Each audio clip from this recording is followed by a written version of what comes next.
बिस्मिल्लाहिर्रहमानिर्रहीम। अस्सलाम वालेकुम। यमन ने बरतानिया की एक शिप को उड़ा दिया है और ये शिप जो उन्होंने उड़ाया है वो इसलिए ज्यादा, जितने भी उनके हमले हुए हैं इस शिप के बाद बरतानिया की बस हो गई है। असल में ये कमर्शियल शिप था जो सामान लेकर जा रहा था 50 ममालिक का। और अजीब बात ये है कि इसमें उन्होंने कहा कि हम इसराइल के लिए सामान नहीं लेकर जा रहे, लेकिन इस शिप को उड़ा दिया गया। और इस बात पर बरतानिया की जो कंपनीज हैं वो शदीद गुस्से में है बरतानिया की हुकूमत पर कि पहले तो हमें ये कहा गया था कि इसराइल के लिए माल लेकर जाओगे तो उड़ा दिए जाओगे, अब हम इसराइल के लिए माल नहीं लेकर जा रहे, लेकिन फिर भी हमें इतना भारी नुकसान उठाना पड़ा है कि 50 ममालिक का सामान इस वक्त गर्क हो गया है। ऑलरेडी इंश्योरेंस कंपनी जो है वो हमें ठेंगा दिखा चुकी है कि उनके लिए कोई इंश्योरेंस नहीं होगी। अब प्रॉब्लम वो कह रहे हैं कि इतनी ज्यादा बढ़ गई है कि बरतानिया का दिमाग इस वक्त हिल चुका है। और उसके बाद सबसे बड़ी डेवलपमेंट अब सामने आई है, और वो डेवलपमेंट ये सामने आई है कि बरतानिया ने इस वक्त फैसला कर लिया है कि उन्होंने अब यमन को नहीं छोड़ना। क्या वो किसी न्यूक्लियर हमले की तैयारी में है? बरतानिया ने असल में इस वक्त अटलांटिक में न्यूक्लियर टेस्ट करने का फैसला किया है। ये डमी वॉर हेड असल में अपने मिसाइल के ऊपर इन्होंने लगाया और ये 4 फरवरी को उसका टेस्ट करने जा रहे हैं। उसके बाद ये जो वॉर हेड होते हैं ये सारे के सारे न्यूक्लियर जो सबमरीन है उनकी वहां पर फिट होंगे और इसको उन्होंने रेड सी में भेजना है। अब सोचे जरा, जब आप इतनी बड़ी पावर हो, न्यूक्लियर हो, और उसके बाद आप मैदान में उतरे और आप ये कहें कि ठीक है हमने मुकाबला करना है, इसका मतलब है कि आप यमन के हवाले से अब न्यूक्लियर सबमरीन भेजने जा रहे हैं, यानी एटमी हमला करने के लिए। इसके अलावा क्या हो सकता है? या तो 2 ही काम हो सकते हैं, या तो आप डराने के लिए भेज रहे हैं या आपने रियल में हमला करना है। दोनों सूरतों में आप न्यूक्लियर सबमरीन रवाना करें क्योंकि आपके पास ऑप्शन खत्म होती जा रही है।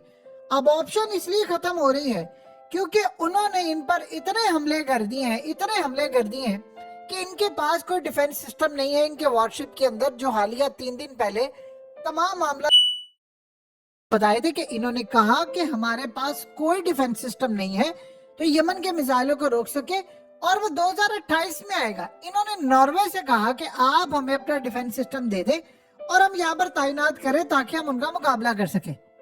और मजे की बात यह है कि वो भी अभी तक इन्होंने टेस्ट नहीं किया। तो इस वक्त जो सूरत हाल पैदा हुई है वो इतनी खतरनाक हो गई है कि गुस्से से अब ये न्यूक्लियर टेस्ट करने जा रहे हैं, और न्यूक्लियर टेस्ट करने के बाद उस सबमरीन को रेड सी में रवाना करने जा रहे हैं। उनको बताने जा रहे हैं कि हम तुम पर एटमी हमला करने के लिए आ रहे हैं। वरना आप ये बताइए कि जब आपकी पहली, दूसरी, तीसरी लेयर खत्म हो जाती है, आपका डिफेंस सिस्टम है, आपने हमला करना है तो आप अपने जेट को भेजें, जाए ना हमला करें। आप भेजें अपने जितने भी नेवी का सामान है भेजें उसको। आपको जरूरत क्या थी? आपको किसने कहा था आप अमेरिका का साथ देने के लिए यहाँ पर आए? अब असल में बरतानिया के अंदर जो शिपिंग कंपनीज हैं वो ये कह रही है कि हमने फिर इसका मतलब हम चाइनीज कंपनीज का इस्तेमाल करें। अब प्रॉब्लम ये है कि पहले तो ये बात होती थी कि ठीक है जी आप लेकर जाएंगे माल यहाँ से इसराइल के लिए तो आपको हिट किया जाएगा। अब वो कह रहे हैं इसराइल के लिए तो माल हम लेकर नहीं जा रहे, लेकिन हम चूंकि बरतानिया का लेकर जा रहे हैं, बरतानिया की कंपनी है तो उसको भी हिट वो कर रहे हैं। और रोकने की बात यह है कि वो अपने एयरफोर्स से पूछ रहे हैं, अपनी फौज से पूछ रहे हैं, अपनी नेवी से पूछ रहे हैं कि आप सबको इतना बजट दिया जाता है, इतना हम टैक्स देते हैं बरतानिया के अंदर, तो आप हमारी हिफाजत क्या कर रहे हैं? यमन के खिलाफ आपके पास करने के लिए आप कौम को बता देते हैं कि जी हमने स्ट्राइक कर दिया, हमने फलाना कर दिया, हमने ये कर दिया, हमने वो कर दिया। और जब सही मायनों में देखने की बारी आती है कि उसका क्या रिएक्शन है, क्या फादियत है, कितना इम्पैक्ट है, तो पता ही चलता 0/0। और जब आप हार जाते हैं तो आप न्यूक्लियर हमले की धमकियां देने के लिए ये काम करते हैं। अब असल में इन्होंने काम ये नहीं करना था कि इन्होंने रूस के लिए कोई लेकर आ रही है, उसके लिए तो नहीं लेकर आ रहे, उसके लिए तो वो अमेरिका का जो न्यूक्लियर सिस्टम है वो डिप्लॉय कर रहे हैं। वो तो ऑलरेडी है, वो तो रूस को उन्होंने मारना है, जाहिर सी बात है। लेकिन इस वक्त जो मामला है वो यहाँ पर लेकर आ रहे हैं कि न्यूक्लियर सबमरीन को हम रेड सी में लेकर आए और रेड सी के अंदर आकर यमन के सामने लाकर खड़ा कर दे और कहे यमन को कि अब तुम्हारे बाप की भी जरूरत है हमला करने की तो करो, हम फिर देखते हैं। देखिए ये सबसे बड़ी ये गलती करने जा रहे हैं। आप एक बात ज़हन में रखिएगा, आप अगर डराने के लिए लेकर आ रहे हैं, किसी मकसद के लिए लेकर आ रहे हैं, वो इस बात की परवाह नहीं करेंगे, आप एटमी हमला करेंगे।